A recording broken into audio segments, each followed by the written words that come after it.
और बढ़ते अगली खबर की ओर, हमीरपुर में यमुना बेतवा का रौद्र रूप देखने को मिला है। यमुना खतरे के निशान से 3 मीटर ऊपर और बेतवा 2 मीटर ऊपर है। दर्जनों तटवर्ती गांव में बाढ़ का पानी घुस चुका है। मुख्यालय के निचले रिहायशी इलाकों में भी पानी भरा है और पानी भरने से ग्रामीण पलायन कर रहे हैं।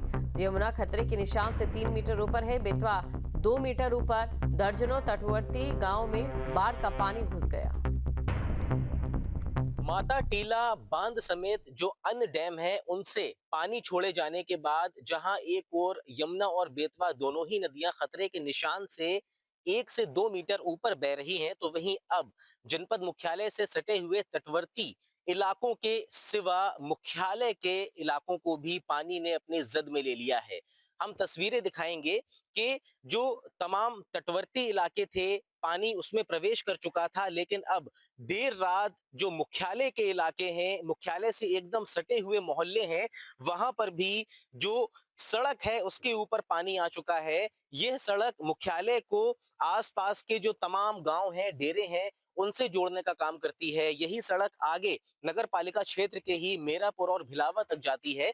लेकिन अब देर रात इस सड़क के ऊपर भी जो बेतवा नदी का पानी है वो आ चुका है और देखते ही देखते जो बहुत बड़ा हिस्सा है इस सड़क का, इस बाढ़ के पानी ने उसको अपनी चपेट में ले लिया है और अब ये जो मार्ग है ये भी बंद हो चुका है। यहां से आवागमन बंद हो गया है। तो जो संपर्क मार्ग है अब बाढ़ की चपेट में आने के बाद लोगों का एक जगह से दूसरी जगह जाना भी कहीं ना कहीं प्रभावित हो रहा है। तो लोग अपनी जान जोखिम में डालकर भी सफर करने को मजबूर हैं। इस पानी के ऊपर से सड़क का अंदाजा लगाते हुए देखिए तस्वीरें किस तरह से लोग अपनी जान को जोखिम में डालकर सफर करने को मजबूर हैं, क्योंकि अंदर बहुत सारे ऐसे लोग हैं जो अभी भी डेरों में और गांव में मौजूद हैं, जिनको प्रशासन यहां से किसी सुरक्षित स्थान तक जाने के लिए बोल रहा है। तो लोग अब इसी जुर्रत और कवायद में है कि किसी सुरक्षित स्थान तक जाया जाए। लेकिन परेशानी का सबब यह है कि जो किसी सुरक्षित स्थान तक जाने के लिए रास्ते हैं वो बंद हो गए हैं और उन पर भी पानी आ गया है।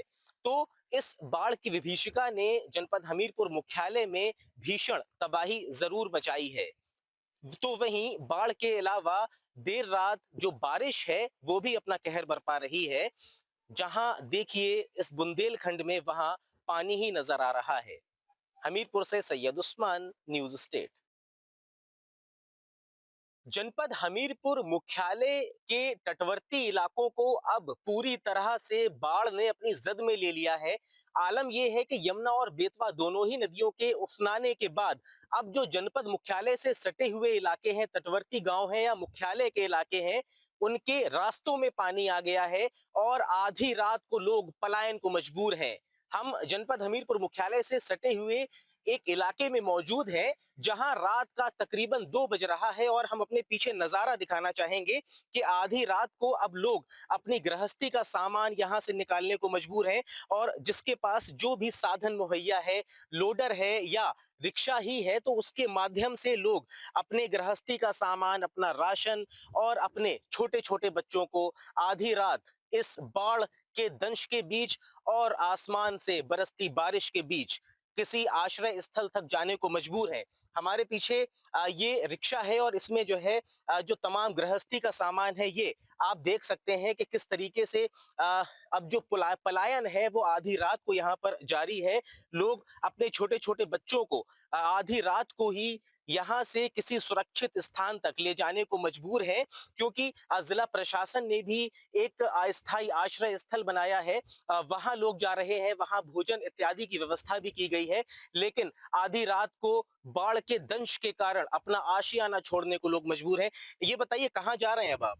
जी सर, डिग्री कॉलेज जा रहे हैं। तो अब आधी रात को आप जा रहे हैं, छोटे बच्चे हैं, कितनी परेशानी हो रही है इस बाढ़ के बाद? जी परेशानी बहुत हो रही है, क्या करें, मजबूर है, जाना तो पड़ेगा। सुबह तक ये सड़क है, इस पर भी पानी आ जाएगा, फिर निकल नहीं पाएंगे। यही कारण है कि आधी रात को यहाँ से आपको जाना पड़ रहा है। सुबह तक पानी आ जाएगा पूरा रोड में, यहाँ से बहुत दिक्कत हो जाएगी निकलने में मौसों को अपने को।